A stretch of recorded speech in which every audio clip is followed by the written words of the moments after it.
के लिए, भजन रूपी धन कमाने के लिए। यदि भजन नहीं, ज्ञान नहीं, भक्ति नहीं, वैराग्य नहीं, तो फिर पशु से बढ़कर के तुम नहीं हुए, पशु से नीचे ही हुए। क्योंकि पशु तो अपने कर्मों का भोग भोग कर ऊपर उठ रहे हैं, तुम सबसे ऊपर आकर अब ऐसे कर्म कर रहे हो कि नीची योनियों को जाओगे। श्रीपाद कह रहे हैं कोई भी आराधना किए बिना प्रभु की सुखी नहीं हो सकता, चाहे वो ब्रह्मा के पद में ही क्यों ना हो। सच्ची मानना, अगर सुख का अनुभव होगा तो भगवत आराधना से। ये बैठ जाए दिमाग में, भोगों में सुख नहीं।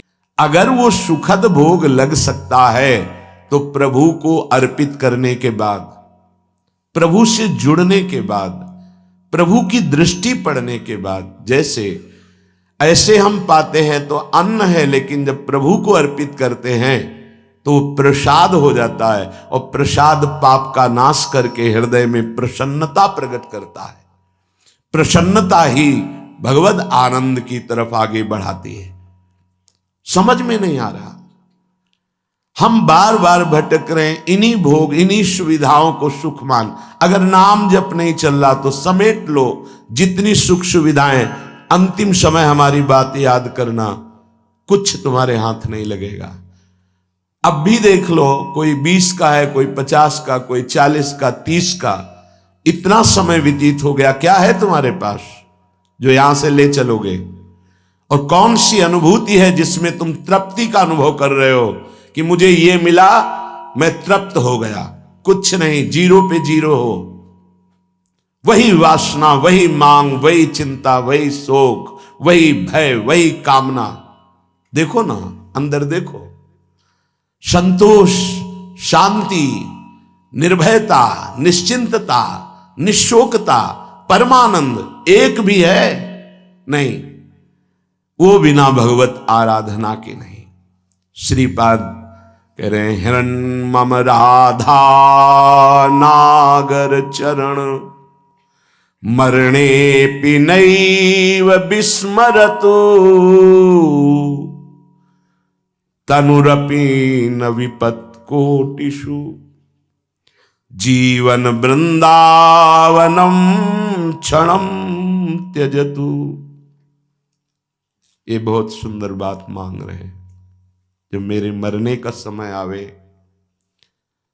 तो हे राधा नागर अर्थात प्रिया प्रीतम,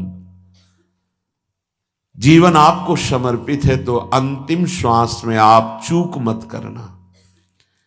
यदि जीते जी मैं आपके योग्य नहीं हुआ, आपने दर्शन नहीं दिए, आप नहीं मिले, चलेगा। क्यों? क्योंकि नाम आपका है ना, नाम के सहारे जी लेंगे हम आपकी लीला गुण गायन करके जी लेंगे, आपके प्रेमी जनों के संग से, आपके चरणारविंद के अनुराग रंग में हम जी लेंगे। पर अंतिम समय आप, बहुत सुंदर बात है, भक्तों ने मांगा भी है, कह रहे हैं कि अंतिम समय आप मेरे हृदय में स्फुरित हो जाए। जब मैं शरीर छोड़ रहा हूं उस समय केवल प्रिया प्रीतम। निश्चित निश्चित ये हमारा विश्वास, हमारा हृदय इस बात को पक्का करता है कि जैसे भी बने हम लगे रहे हैं जीवन भर प्रभु के चरणों में, तो अंतिम में प्रभु फिर अपनी कृपा विशेष करते हैं। उस उपासक के हृदय में प्रभु स्फुरित हो जाते हैं, स्मरण रूप में या रूप रूप में स्फुरित हो जाते हैं। यदि जीवन में किसी महात्मा का संग रहा है,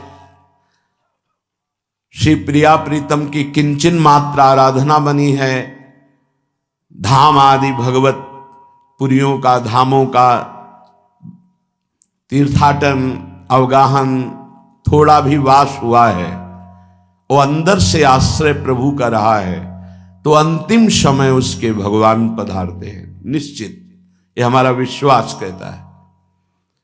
क्योंकि अंतिम गति ही परमपद या अगला जन्म या दुर्गति, अंतिम क्षण जो होता है वो महामहिम माना जाता है। कहते आपके विश्वास से क्या प्रमाण क्या है? तो अजामिल संध्या करने वाला, शास्त्र स्वाध्याय करने वाला, धर्माचरण परायण और बुजुर्गों की, गुरुजनों की सेवा करने वाला था। उस सेवा के लिए ही जंगल में समिधा लेने गया था। वहां व्यभिचार परायण वैश्य और व्यक्ति को देखा, कामांध हो गया। एक दृश्य ने उसे पूरे जीवन को बर्बाद कर दिया।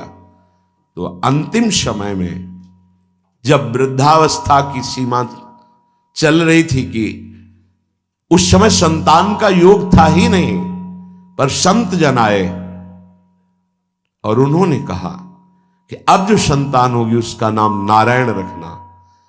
अत्यंत आसक्ति छोटे पुत्र में होने के कारण मरने के समय वो उसे बुला रहा था, नारायण नारायण। तो शायद वो आवाज वहां तक ना पहुंची हो, पर नारायण के पार्षद आ गए और उसको परम पद मिला। ये घटना क्यों घटी? क्योंकि धर्मात्मा था, वो अच्छे आचरण करने वाला था। कुसंग से भ्रष्ट हो गया तो क्या हुआ? हरि ने अंतिम संभाल दिया। तो जो अपने जीवन में प्रयासरत है कि नाम जप करूं, जीवन में प्रयासरत है कि हमसे कोई पापाचरण ना हो जाए, मेरे जीवन धन प्रभु के लिए है, तो ये हमारा विश्वास है अंतिम उसका बहुत मंगलमय होगा। जो जीवन में मनमानी आचरण करता है, पापाचरण करता है, ढेर सारी वैभव समेट लिया, पर मरोगे तो कुछ साथ नहीं जाएगा। वो अंतिम समय जो तुम्हारी दुर्गति होनी वही तुम्हारे दिमाग में आ जाएगा और तुम उसी को प्राप्त होगे। श्रीपाद मांग रहे हैं प्रियालाल